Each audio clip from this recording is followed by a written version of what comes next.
je fais appel au droit à la satire et à la liberté d'expression. Des gens sont morts pour s'être exprimés librement. Ce contenu a pour vocation d'appliquer ce droit français fondamental, n'en déplaise à certains. Revenons au commencement. Quelques mois avant le début de l'acte 1. La hausse des taxes sur le carburant a mis le feu aux poudres. Deux personnalités se sont distinguées. Jacqueline Moreau. Inutile de préciser d'où elle vient, nous le savons déjà. Elle fut à l'initiative d'une vidéo virale, contenu dans lequel elle dénonçait la hausse des taxes sur le carburant. Cette vidéo, à l'heure actuelle, compte plus de 5 millions de vues sur Internet. Lorsque nous connaissons les algorithmes Facebook, la censure et le boycott qui sévit sur les réseaux sociaux, lorsque nous connaissons également le sort qui est réservé aux personnes qui dérangent vraiment, comme Julian Assange, une question se pose. Comment une vidéo dont le contenu incitait à un soulèvement a pu devenir virale en si peu de temps? Mais nous avons également Priscilla Ludowski, ex-banquière en affaires internationales, ayant consacré une partie de sa carrière chez BNP. Elle fut à l'initiative d'une pétition qui dénonçait la hausse des taxes sur le carburant. Cette pétition compte, à l'heure d'aujourd'hui, plus d'1,5 million signatures. C'est à se demander l'utilité réelle d'une pétition, mis à part peut-être le fait de servir de baromètre quant au mécontentement des Français. Nous voici à l'aube de l'acte 1, le mouvement secret, le mouvement des Gilets jaunes. Ce mouvement se voulait apartisan, apolitique, asyndical. Pas de porte-parole, car tous unis. Les rangs scandaient à l'unisson « Macron démission », un désir d'obtenir un référendum d'initiative citoyenne, mais aussi des revendications qui se sont globalisées autour de la précarité. Cet appel au blocage national a été lancé par Éric Drouet. Et à cette occasion, Éric Drouet s'exprima. Il faut vraiment pas avoir peur, on va être tellement qu'il n'y aura pas de représailles. Bilan de l'acte 1. Un mort, Chantal Mazet, 63 ans. 409 blessés. Le peuple et les manifestants connaissent alors la répression, l'oppression, la violence et la dictature.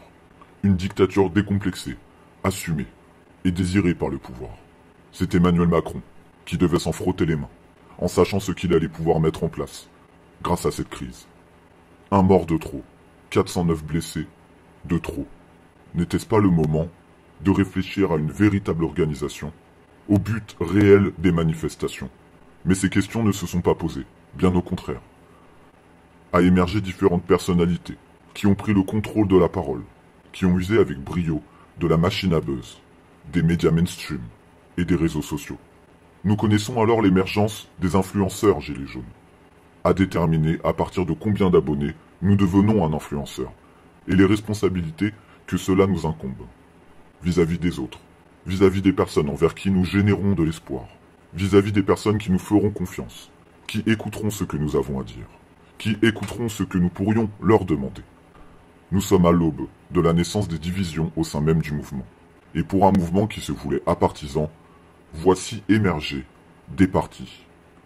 Maxime Nicole, Éric Drouet, Priscilla Ludowski, Ramous, François Boulot, Jérôme Rodriguez, pour ne citer qu'eux. Nous devions alors choisir. Précisons que la mission d'un porte-parole s'arrête au rôle de messager. À aucun moment, ils ne peuvent prendre de décision, ni parler en notre nom. Les porte-paroles ont été entourés de mécènes. Mécènes ayant pour mission de promouvoir et de faire vivre l'existence de ces porte-paroles, à travers leur contenu, que ce soit du divertissement ou de l'information, tel que Gabin Formon, avec Vécu, le média du Gilet jaune, mais qui pourtant prend parti des porte-paroles sans aucune investigation, lorsqu'il s'agit de les disculper de certains reproches que nous avons à leur faire. Les dérives ont continué. La tyrannie des porte-paroles Gilets jaunes a commencé. Démocratie, liberté d'expression, dites-vous? Deux clans se divisent distinctement. Celle de la pensée dominante, dite vrai gilet jaune, du moins qualifiée de vrai gilet jaune. Et la pensée dissidente, les faux gilets jaunes, les gilets jaunes canapés. Si tu nous remets en question, c'est que tu n'es pas un vrai gilet jaune. Et si tu insistes, nous diffuserons ton nom, ton adresse et ta photo. Certains des porte-paroles usent alors de leur audience et de leur communauté pour régler leurs différends. Et à défaut de rentrer dans le dialogue, ils vont inviter leur communauté à prendre parti. Pouvons-nous alors utiliser le terme mafia? La mafia des porte-paroles. Pages et groupes Facebook strikés, divulgation d'informations, bannissement et blocage, publications supprimées, insultes et violences, menaces de mort, harcèlement. Voilà ce que nous pouvons trouver dans les espaces commentaires des pages et des groupes des porte-paroles. Jusqu'où cette tyrannie décomplexée ira. Un illustrateur de presse a essuyé récemment des menaces de mort, après avoir fait une caricature d'Éric Drouet, alors que notre histoire récente témoigne d'un attentat contre la liberté d'expression. Est-ce donc ça le mouvement des Gilets jaunes? À quel moment les porte-paroles vont prendre leurs responsabilités pour faire un appel au calme, un appel à la responsabilité, un appel à la sérénité, un appel à l'unité? Pour exemple, sans citer la personne qui est à l'initiative de cette publication, il faut savoir que lorsqu'un porte-parole, lorsqu'une personne influente met une cible sur la tête de quelqu'un, il la met en danger. Qui plus est en cautionnant ce qui se dit dans les espaces commentaires, car c'est de leur responsabilité de s'en inquiéter. Vous pourrez donc voir, entouré de rouge, une personne s'exprimant en réaction et par dévotion concernant la personne qui est à l'initiative de cette publication, disant « faut la violer dans un coin, pas pris, pas vu ». En sommes-nous là? Les porte-paroles n'incitent pas à la violence. Non. Ils suggèrent. Ils sous-entendent. Ils laissent faire. Nuance. Mais maintenant, faisons un focus sur certains influenceurs. Ici, nous pouvons voir Jérôme Rodriguez, suivi sur Facebook par plus de 100 000 personnes, entre sa page et son compte personnel. Il s'impose donc comme l'un des plus grands influenceurs du mouvement. Il fut victime de la violence policière lors des manifestations et perdit son œil le 26 janvier 2019. Maintenant, attardons-nous sur les détails. La sœur de Jérôme Rodriguez créa #LaFamille avec une gamme de vêtements et de goodies, dont les bénéfices ne seront pas reversés au sein du mouvement, qui se veut pourtant lutter, entre autres, contre la précarité. Jérôme Rodriguez, que nous pouvons d'ailleurs voir fréquemment en compagnie de Philippe Pasco lors des assemblées générales. Vous savez, ces assemblées générales qui se font dans un certain secret, sur lesquelles les influenceurs porte-parole font très peu de communication. Philippe Pasco, qui est un écrivain et un homme politique, mais à qui nous n'avons rien demandé. Et sa légitimité au sein du mouvement ne tient qu'à ceux qui lui ont donné. Et ces personnes ne sont pas le peuple. Jérôme Rodriguez, que nous pouvons d'ailleurs retrouver fréquemment dans les médias mainstream. Ces mêmes médias qui, aux plus grandes heures des manifestations des Gilets jaunes, étaient chassés de nos rangs.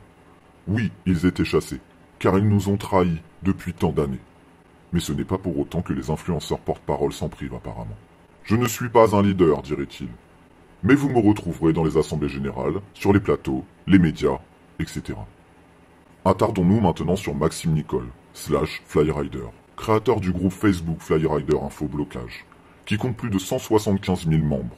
Il a été l'invité à plusieurs reprises de l'émission Touche pas à mon poste sur C8, également adepte, comme ses comparses, des médias mainstream.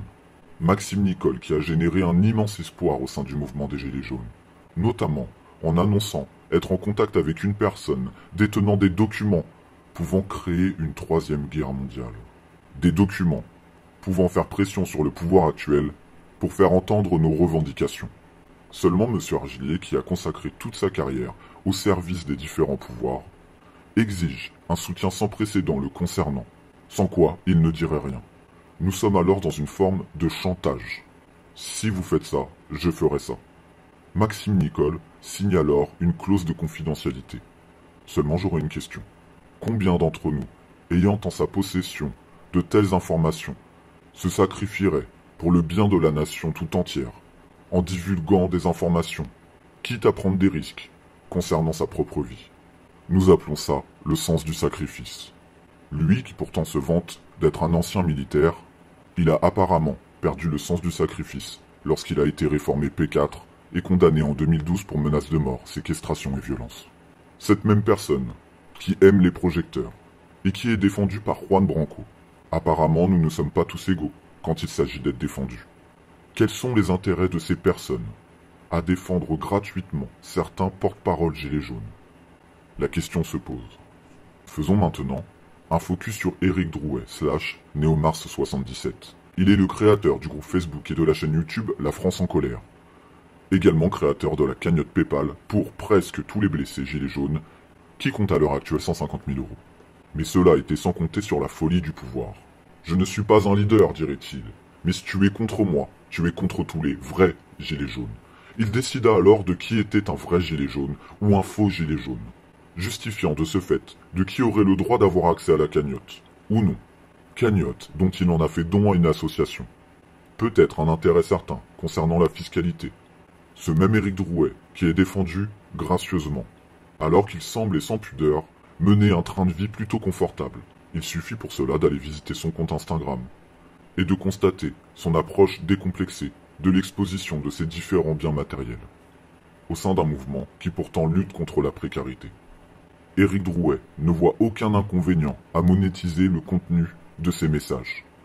Une chaîne YouTube qui génère entre 73 € et 1200 € par mois.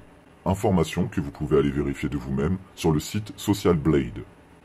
Et maintenant, attardons-nous sur les différents soutiens dont il bénéficie, et dont nous bénéficions, car il faut faire la distinction entre eux, qui ne représentent désormais plus le peuple des Gilets jaunes, mais leur communauté, car le jour où vous ne serez plus d'accord avec eux, vous serez mis dans le même panier. Nous avons donc un Cyril Hanouna, ami de la Macronie, et sous l'autorité de Vincent Bolloré qui détient C8. Cyril Hanouna fera donc la passerelle entre le peuple des Gilets jaunes, du moins certains Gilets jaunes qui seront castés, à qui ils diront quoi dire et quelles questions poser. Une émission qui a toujours connu une très forte audience, et qui devient un lieu de discussion politique avec des acteurs politiques. Mais dans quel monde sommes-nous? Le rôle des influenceurs Gilets jaunes et porte-parole aurait dû de refuser, de rejeter en bloc toute forme de récupération. Évidemment, cela n'a pas été le cas. Nous avons également un Francis Lalanne, avec ses rêves de révolution. Entouré de ses comparses, Ramous, Jérôme Rodriguez ou encore Éric Drouet, avec lesquels il se retrouve notamment pour dîner au restaurant, pendant que le reste du peuple, lui, court à sa perte. C'est d'ailleurs Francis Lalanne qui s'est exprimé récemment en disant que nous ne devons pas devenir esclaves de ce que nous possédons. Évidemment, c'est aisé de dire cela, lorsqu'on a tout. Francis Lalanne qui s'est d'ailleurs positionné sur la liste des européennes, pour un mouvement qui se voulait apolitique. Nous en sommes loin. Nous avons évidemment un personnage qui s'est greffé à tout cela. Dieudonné, qui a souhaité mettre en lumière Mike Rambo et Barlou. Ce même Mike Rambo qui était à l'origine de la quotidienne, suivie par des milliers de gilets jaunes, qui devenait donc la tribune de la prise de parole du peuple. Sans parler évidemment du fait que les personnes qui passaient généralement à l'antenne n'étaient pas écoutées. Nous avons également eu un Franck Dubosc qui a souhaité s'exprimer envers les gilets jaunes, puis qui est revenu sur ce qu'il a dit, puisqu'il ne regarde le monde qu'à travers le prisme des autres, et qu'au sein de son confort et de son luxe, cela était trop pour lui de faire face à une réalité. Il l'a donc rejeté. Et pour reprendre les mots d'un grand homme, l'abbé Pierre, quand le soir, dans vos belles maisons, vous allez embrasser vos petits-enfants, avec votre bonne conscience, vous avez probablement plus de sang sur vos mains d'inconscient, au regard de Dieu, qu'en aura jamais le désespéré qui a pris les armes pour essayer de sortir de son désespoir. Et nous avons également Jean-Marie Bigard, qui a osé dire les choses et qui est allé à la rencontre des gilets jaunes sur le terrain. Évidemment, je ne cite pas tout le monde. Mais nous avons également d'autres soutiens. Soutien ou belle opportunité. Nous avons un Étienne Chouard qui se bat depuis 20 ans pour mettre en lumière le référendum d'initiative populaire que nous connaissons à l'heure d'aujourd'hui sous le nom de référendum d'initiative citoyenne. 20 ans qu'il se bat contre le pouvoir dominant, 20 ans qu'il se bat contre nos maîtres. Un Étienne Chouard qui dirait « J'admire les porte-paroles. Est-ce que j'ai Facebook ? Je n'y suis jamais. » Lui-même a reconnu être très peu actif sur les réseaux sociaux. Étienne Chouard qui voue une forme d'admiration pour Maxime Nicole. Maxime Nicole qui ne connaissait absolument pas son existence avant le mouvement des Gilets jaunes, ni ce qu'était le référendum d'initiative populaire. Nous rappelons donc la présence de Philippe Pasco, ce personnage impulsif qui se permet de hausser le ton sur le public lors des assemblées générales, lorsque ces mêmes personnes crient leur désespoir. Ce même Philippe Pasco qui dirait « Je sais bien reconnaître les pilleurs ». Mais qui sont-ils ? Et un Jean-Luc Mélenchon, évidemment, qui dirait « Eh, laissez-moi une part du gâteau, bordel de merde, la République c'est moi, je suis député, moi ». L'orgueil du pouvoir, la raison pour laquelle un contrôle s'impose. Mais nous y reviendrons. Un François Ruffin, qui fait ce qu'il a à faire. Il fait partie de ces clowns du pouvoir, des bouffons du roi. Sans vouloir être péjoratif, je parle vérité.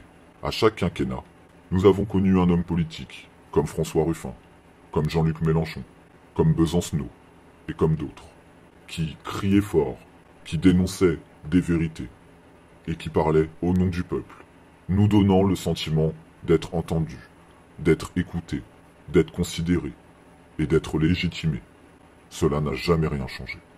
Et nous avons pour finir un François Asselineau, expert en Europe, expert en Frexit, qui a donné la chance à de jeunes talents, au sein même du mouvement des Gilets jaunes, à avoir un rôle au sein de son média, bien que son média soit très ciblé. Mais à qui sert la crise? C'est une question que nous devons nous poser. Qu'avons-nous perdu? Qu'ont-ils gagné? Nous pouvons dès alors dire ce que nous avons gagné, ou du moins ce que nous avons perdu. Nous avons perdu du pouvoir d'achat, nous avons perdu des libertés, nous avons gagné de l'oppression, de la répression, de la violence, des lois liberticides et des mesures totalitaires, pour ne citer que ça. Eux qu'ont-ils gagné?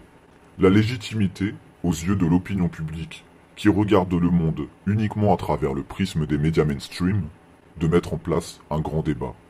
Appelons ça plutôt un faux débat, sous couvert d'une campagne non officielle pour les européennes. Ils se sont donc inscrits aux yeux de l'opinion publique, que nous avons perdu, avec les différentes manifestations et les violences qui s'y greffaient. Une opinion publique, qui voit donc Emmanuel Macron comme l'homme de la situation, comme la personne qui écoute les Français, et qui trouve des solutions.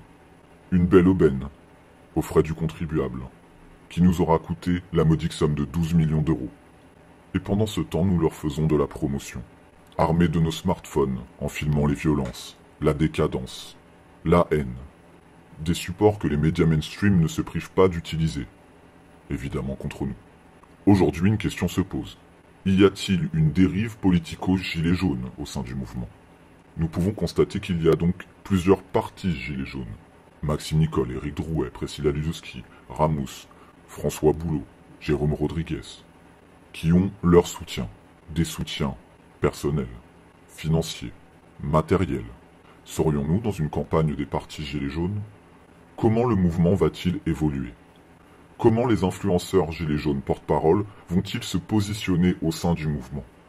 Et à quel moment nous leur avons demandé d'accaparer la parole? Pas de leader, disons-nous. Mais pourtant, ils se comportent comme tels, en s'émancipant des responsabilités et des inconvénients.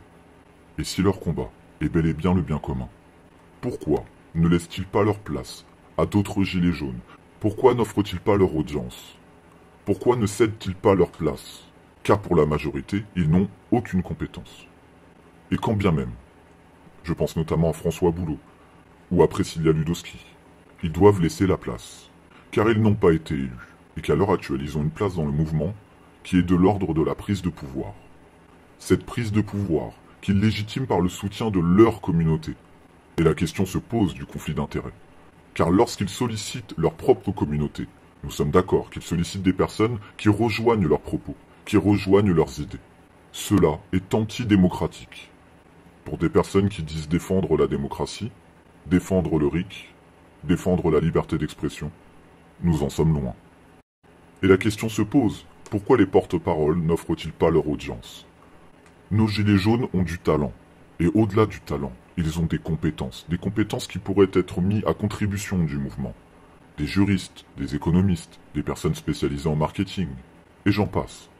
Si le bien commun passe avant leurs intérêts personnels, pourquoi ne laissent-ils pas leur place à des personnes réellement compétentes, qui elles-mêmes par la suite pourraient laisser leur place à d'autres personnes qui souhaiteraient s'exprimer, et qui ont des choses à dire? Ils disent sans arrêt parler au nom du peuple, mais ce même peuple, nous ne le voyons jamais. Et maintenant, soyons cohérents avec ce que nous défendons.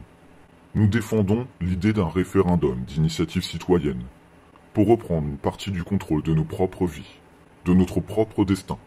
Et dans les principes fondamentaux du RIC et de la démocratie, il est question d'un contrôle de nos représentants, pour éviter toute forme de corruption, de conflit d'intérêts, de prise de pouvoir.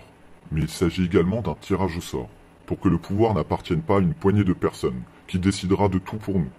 Pourquoi vouloir lutter contre un système, si c'est pour reprendre d'autres personnes et reproduire la même chose? Il est d'ailleurs étonnant de voir Étienne Chouard soutenir ces personnes. Lui qui dirait « je me bats depuis 20 ans contre nos maîtres, mais eux, je les aime bien ». Seulement étrangement, les influenceurs gilets jaunes, les porte-paroles gilets jaunes, n'acceptent pas d'être contrôlés, et rejettent en bloc toute forme de critique. Il est donc temps de dire stop à la tyrannie des porte-paroles.